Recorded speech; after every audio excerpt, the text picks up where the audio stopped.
The very word secrecy is repugnant in a free and open society, and we are, as a people, inherently and historically opposed to secret societies, to secret oaths, and to secret proceedings. We decided long ago that the dangers of excessive and unwarranted concealment of pertinent facts far outweighed the dangers which are cited to justify it.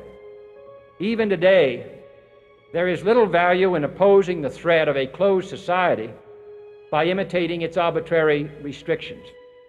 Even today, there is little value in ensuring the survival of our nation if our traditions do not survive with it.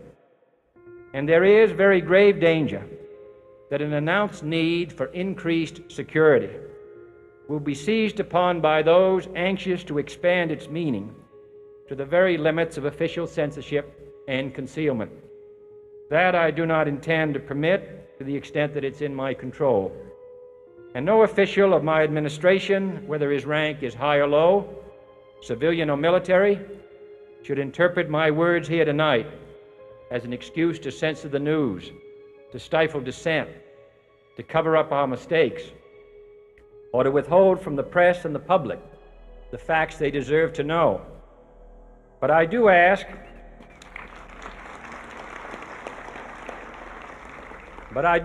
every publisher, every editor, and every newsman in the nation to re-examine his own standards and to recognize the nature of our country's peril. In time of war, the government and the press have customarily joined in an effort based largely on self-discipline to prevent unauthorized disclosures to the enemy. In times of clear and present danger, the courts have held that even the privileged rights of the First Amendment must yield to the public's need for national security. Today, no war has been declared, and however fierce the struggle may be, it may never be declared in the traditional fashion. Our way of life is under attack. Those who make themselves our enemy are advancing around the globe.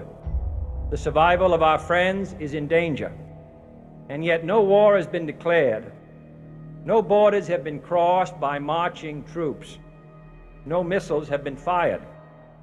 If the press is awaiting a declaration of war before it imposes the self-discipline of combat conditions, then I can only say that no war ever posed a greater threat to our security.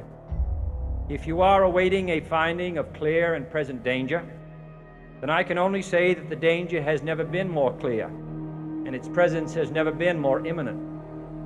It requires a change in outlook, a change in tactics, a change in missions by the government, by the people, by every businessman or labor leader, and by every newspaper.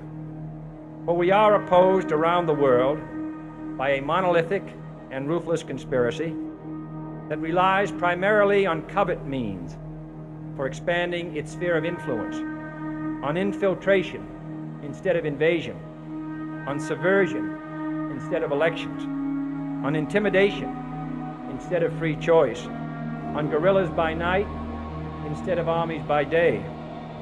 It is a system which has conscripted vast human and material resources into the building of a tightly knit, highly efficient machine that combines military, diplomatic, intelligence, economic, scientific, and political operations.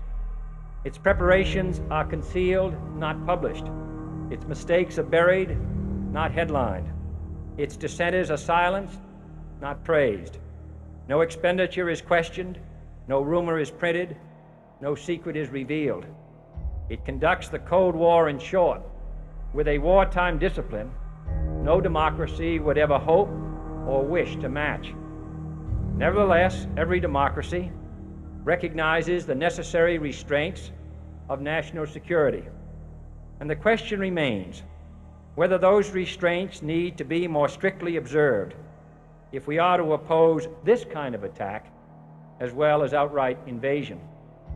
For the facts of the matter are that this nation's foes have openly boasted of acquiring through our newspapers information they would otherwise hire agents to acquire through theft, bribery, or espionage, that details of this nation's covert preparations to counter the enemy's covert operations have been available to every newspaper reader, friend and foe alike, that the size, the strength, the location, and the nature of our forces and weapons, and our plans and strategy for their use, have all been pinpointed in the press and other news media to a degree sufficient to satisfy any foreign power, and that in at least one case, the publication of details concerning a secret mechanism whereby satellites were followed required its alteration at the expense of considerable time and money.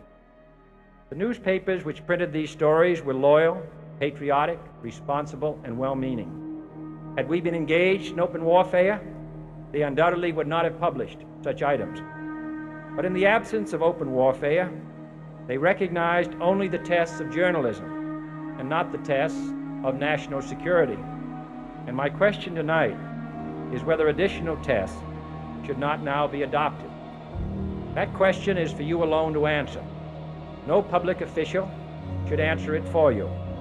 No governmental plan should impose its restraints against your will.